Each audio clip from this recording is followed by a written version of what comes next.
மாதந்தோறும் பௌர்ணமி வருது. ஆனால் இன்றைய தினம் வந்திருக்கக்கூடிய பௌர்ணமிக்கு ஏகப்பட்ட விசேஷங்கள் உண்டுங்க.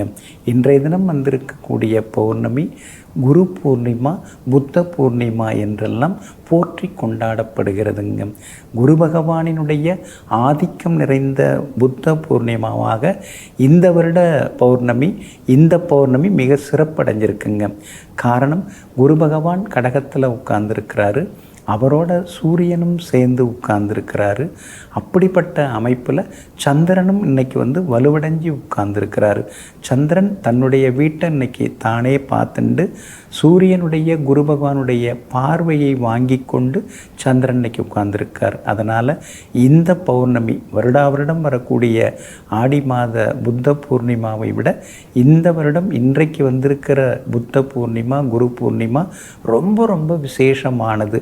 இன்றைய தினத்தில் ஆசிரியர்கள், நமக்கு ஆசிரியராக இருந்தவங்க, வழிகாட்டியாக இருந்தவங்க, அவரால் தாங்க நான் இன்றைக்கி முன்னுக்கு வந்திருக்கேன், நான் இந்த நிலைமையில் இருக்கேன்னா அது காரணம் அவர் தாங்க நல்ல நேரத்தில் எனக்கு நல்ல அட்வைஸ்லாம் கொடுத்தாரு அப்படின்னு நீங்கள் யாரெல்லாம் நினைக்கிறீங்களோ அவர்களை சென்று இன்றைய தினம் வணங்குவது நல்லது. பழங்கள், துணிமணிகள், நம்மாலான சில பொருட்கள், பரிசு பொருட்கள் அதெல்லாம் கொடுத்து அவங்க பாதத்தில் விழுந்து இன்றைய தினம் ஆசீர்வாதம் வாங்கி கொள்வது நல்லது. என்னதான் இருந்தாலும் நமக்கு வழிகாட்டியாக இருந்தவங்க மனசு குளிர்ந்து நல்லாருன்னு சொல்லி நம்மளை வாழ்த்துனாங்கன்னா, 2 அட்சதையை போட்டாங்கன்னா, அதை விட ஒரு பெரிய ஆசீர்வாதம், அதை விட பெரிய ஒரு வரம் வேறு என்னங்க நமக்கு இருக்குது. அதனால் நீங்கள் இன்றைய தினம் உங்களுக்கு வழிகாட்டியாக இருந்தவங்கள இன்றைய தினம் வணங்குவது நல்லது. சிலருக்கு அப்பாவே வழிகாட்டியாக இருந்திருக்கலாம், அம்மா வழிகாட்டியாக இருந்திருக்கலாம், சகோதரன் இருந்திருக்கலாம், ஆசிரியரே வழிகாட்டியாக இருந்திருக்கலாம், நண்பன் வழிகாட்டியாக இருந்திருக்கலாம், அல்லது யார் வழிகாட்டியாக இருந்தாங்களோ அவர்களை இன்றைய தினம் வணங்குவது நல்லதுங்க. அதே மாதிரி பௌத்தம், சமணம் இது 2ஐயும் பின்பற்றக்கூடியவர்கள் இன்றைய தினம் ரொம்ப அழகாக இந்த விமர்சையாக இந்த விழாவை கொண்டாடின்னு இருக்காங்கங்க. வேத வியாசருக்காக இன்றைய நாள் சமர்ப்பிக்கப்பட்டுள்ளது. வேத வியாசர் யார்? மிகப்பெரிய மகான், வேதங்களையே திருத்தியவர். அதனால தான் அவருக்கு வேத வியாசகர். வேதங்கள் சிதைந்து கிடந்தப்ப அதை பகுத்து தொகுத்து 4 பிரிவுகளாக பிரித்த மகான். அது மட்டும் இல்லை, மிகப்பெரிய நீண்ட ஒரு வரலாற்று கதையாக இருக்கக்கூடிய மகாபாரத காவியத்தை நமக்கு தந்தவர்.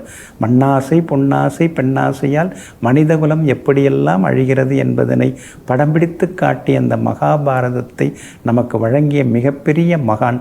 அதனால தான் இந்த பௌர்ணமியை வியாச பௌர்ணமி, வியாச பூர்ணிமா, குரு பூர்ணிமா அப்படின்னு அவருடைய நினைவாக வழங்கப்படுகிறது. இன்றைய தினம் வேதவியாசர் தந்த வேதங்களை படிக்கலாம், மகாபாரதத்தினுடைய சில பகுதிகளை படிக்கலாம், யோகா தியானங்கள் எல்லாம் செய்யலாம். அதன் மூலமாக இன்றைய பௌர்ணமியோட பவரை நாம் முழுசாக இழுத்துக்கலாம். ஏன்னா முழு நிலவினுடைய அந்த ரேடியேஷனோட பவரை இழுக்கிறதுக்கு, அந்த சந்திரன் பவரை இழுக்கிறதுக்கு இந்த நூல்களை இதெல்லாம் படிக்கிறது ரொம்ப ரொம்ப நல்லதுங்க. அதே மாதிரி முனிவராகவும் ஆசிரியராகவும் வேதவியாசர் இருந்திருக்கிறாருங்க.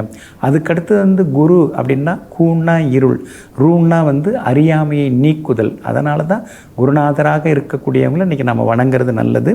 அதே மாதிரி இன்றைய தினத்தில் தான் புத்தர் தன்னுடைய தவத்திலிருந்து கண் விழித்து தன்னுடைய முதல் பிரசங்கம் அதை இன்றைக்கி தான் ஆரம்பித்தார். குரு பூர்ணிமா, புத்த பூர்ணிமா என்று சொல்லக்கூடிய இன்றைய தினத்தில் தான் தன்னுடைய பிரசங்கத்தை சார்நாத் அப்படிங்கிற இடத்துலேருந்து அவர் தொடங்கினார். அப்போ பாருங்கள் எவ்வளோ பெரிய அற்புதமான திருநாள் இன்றைய திருநாள்.